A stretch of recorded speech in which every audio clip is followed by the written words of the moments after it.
In the time it takes you to watch this video, the United States government will spend over $1 billion on one single thing. Not roads, not soldiers, not a check to anyone, just interest.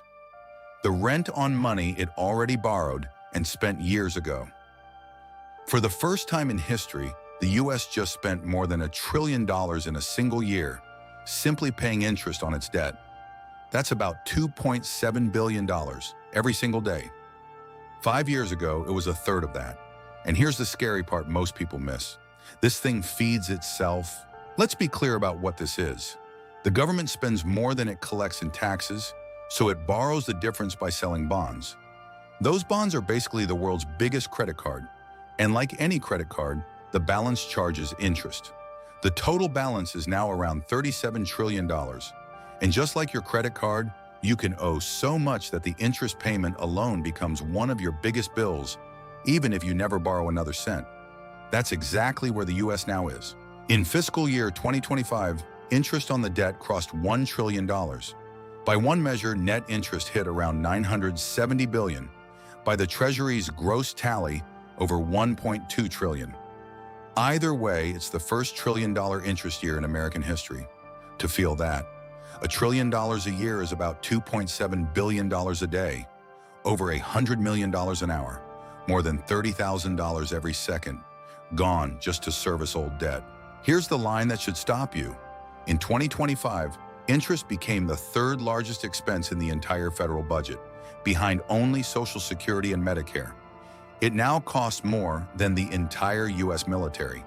Every dollar going to interest is a dollar that can't go to anything else. We are increasingly working to pay for the past instead of building the future. Now the part I promised. Why this is a bomb and not just a big bill. It's a loop that feeds itself. The government runs a deficit, so it borrows. Borrowing adds to the debt. A bigger debt means a bigger interest payment. But that interest payment is itself paid for with more borrowing, which makes the debt even bigger, which makes next year's interest bigger still.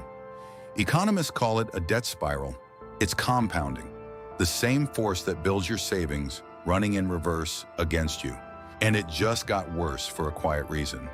For a decade, the government borrowed at near 0%. That cheap debt is now rolling over, being refinanced at 4 to 5%. Imagine your entire mortgage resetting from 1% to 5% overnight. That's happening to the national debt, trillions at a time. So where does the bomb go from here? The Congressional Budget Office projects interest doesn't just stay high, it doubles again to over $2 trillion a year by the mid-2030s. On that path, interest becomes the single largest line in the federal budget, a government spending more on its past than on its people. Now the honest counterweight, because doom-mongering is an analysis. The US is not about to go bankrupt like a household. It borrows in its own currency, the dollar is still the world's reserve, and people keep lining up to lend to it. None of this is a prediction of collapse.